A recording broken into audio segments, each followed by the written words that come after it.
everyone. Welcome to 2021. I am AnnaLee Dragon, the director of the Kinderhook Memorial Library, and I'm back with a Monday book talk to start us off this January. So I thought I had a different idea today. I thought that normally this is the time of year that lots of people talk about New Year's resolutions, right? And new health goals and a fresh start and all of those things, which I think we all desperately needed after 2020, which was a whopper of a year. But I wanted to do a slightly different take on that. All of those goals are excellent, eating better, getting in shape, taking care of ourselves. But there are more aspects to it than that, I think. I think there's a lot of mental well-being that we're having trouble with these days and struggling, a lot of us, with the pandemic and the political situation and everything going on. It's very stressful. And so I thought that maybe we could do a different spin on New Year's resolutions and kind of talk about mental health and wellness and finding happiness where we can, and getting to a place where we're comfortable in our own skin.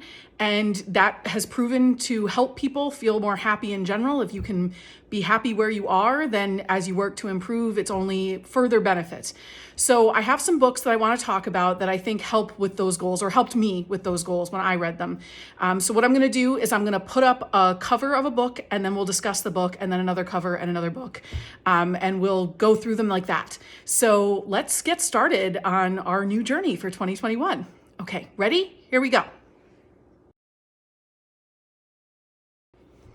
Okay, so you saw the first cover. The book is called, I'm sorry if I look away, it's my notes, The Happiness Project, or Why I Spent a Year Trying to Sing in the Morning, Clean My Closets, Fight Right, Read Aristotle, and Generally Have More Fun. And it's by Gretchen Rubin. This book is not brand new or anything, but she kind of chronicled her own story. She had what she described as an epiphany while riding a city bus, of all things, about how she felt like the days are long, but the years are short. She didn't really feel like she was focusing on the things that brought her joy or on really being happy. And so this book chronicles her adventures. She said it was spent test driving age-old ideas about happiness and current scientific research as well. And so she came up with a few things that she felt really did matter, like small changes can make a big difference, which I think is really hopeful, right? Because we can often become overwhelmed, which I think is why so many New Year's resolutions don't work, is that we set these really lofty goals for ourselves, and then it's super hard to live up to them. And then when we fail to hit that super high mark, we mark it up as a failure and quit. Whereas if we looked at small incremental changes that could make us happier people or make our lives more fulfilling, we'd be able to achieve those, which would then compound the success, because when you can achieve it, then you feel like you can do even more. So I think it's a really helpful way to look at it, small bites instead of large, chunks that you're trying to do all at once.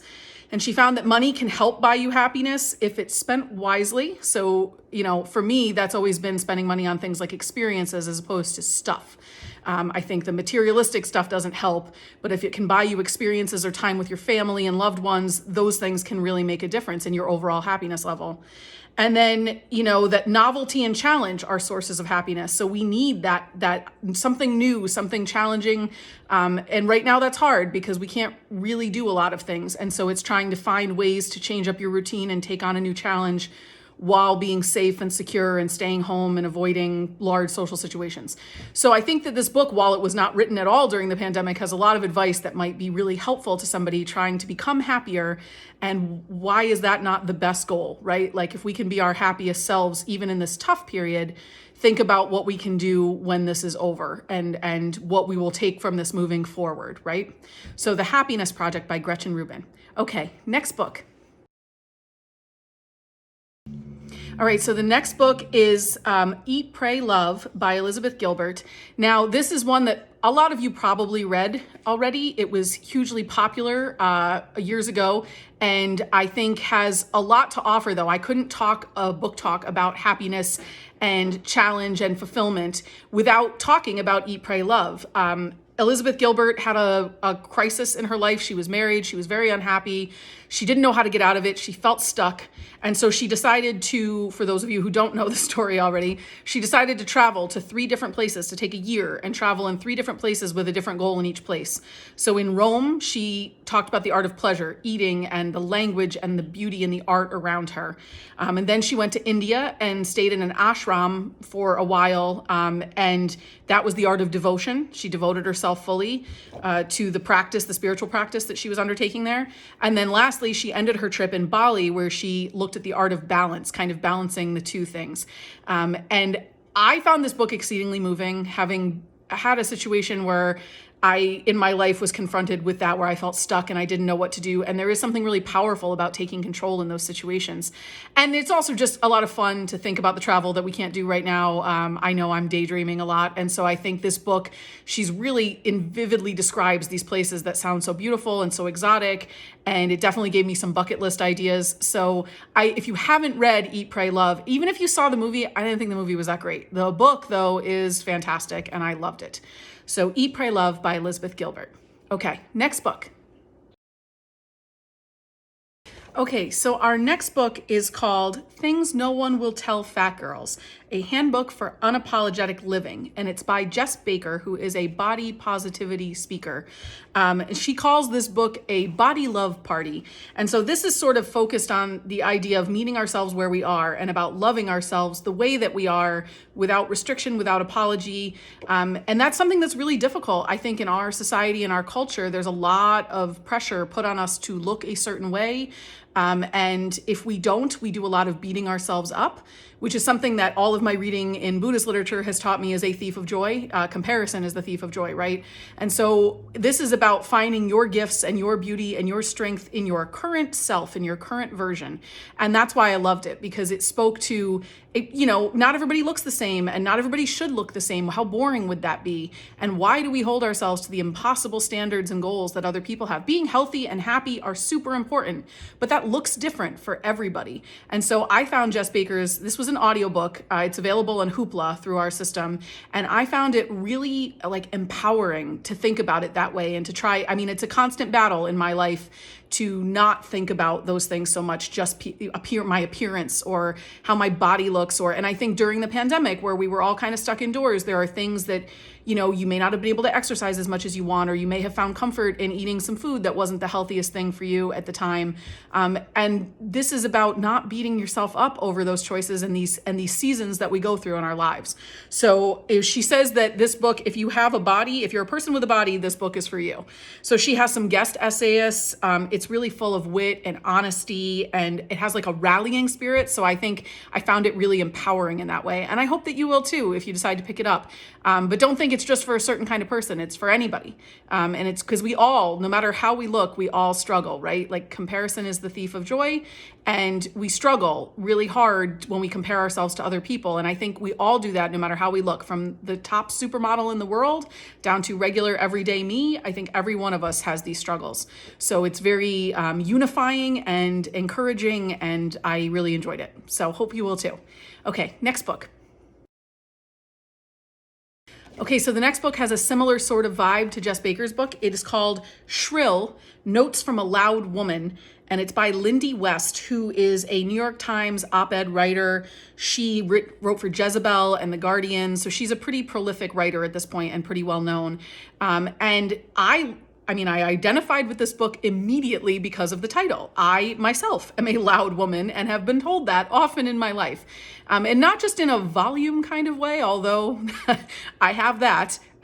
Also just in a big personality. I am a big personality, and especially as a woman in our world, I feel like that's often pushed down and silenced, and people want you to fit into a mold, and they tell you take up too much space, and they tell you that your opinions are harsh, or that you're, and I push against that. And it's something, though, again, that this is an ongoing struggle for me in my life, is to kind of let go of the people's opinions who think those things about me and be my most authentic self, which is a loud woman with a lot of opinions, a super amount of enthusiasm. And that's a lot for some people, but that's not my problem. And so I feel like Lindy West does a lot of telling her story, but also giving us all lessons that we need to hear, especially as a woman, in our current time and our current place in history. So she talks about, that cultures demand women to be small and quiet and compliant, which I agree with. But she does this all with like a lot of humor, a lot of charm, and it's very vulnerable of her because she tells her own story and the things that she has been told as a woman who is not a size 2, as a woman who is a woman in the humor. She was a stand-up comic, and she's big into video gaming, and those are both kind of very firmly men's worlds. And she talks about the things she experienced in those places and how she's really pushed through to be her happiest self and to not let people force her to be smaller than she is in any fashion. I found it hilarious. She won a new fan in me. They actually turned this book into a series on Hulu, which I highly recommend. It's great. The first and second seasons, I think, are out. They don't cover the entire book, but it's really great. But the book is even better. And if you can get it on audio, you get to hear her read it herself, and she's fabulous. So Shrill by Lindy West is my next recommendation. And on to the next book.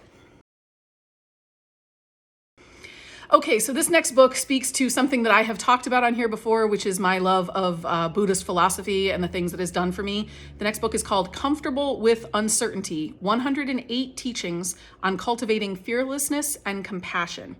It's by Pema Chodron, who the very first one of these book talks I did was about one of her books called When Things Fall Apart, which is wonderful. This one, I thought the title grabbed me because we couldn't be in more uncertain times right now. And I, like many people, do not do well in that situation. I crave predictability and a plan and things. I'm a type A kind of person. And I have a very hard time. My mom used to tease me about I was the only kid she ever knew who got upset at snow days. And it was because I had a plan and I had things I was supposed to do that day. And now the snow is making it so I can't. And I would get really upset about it.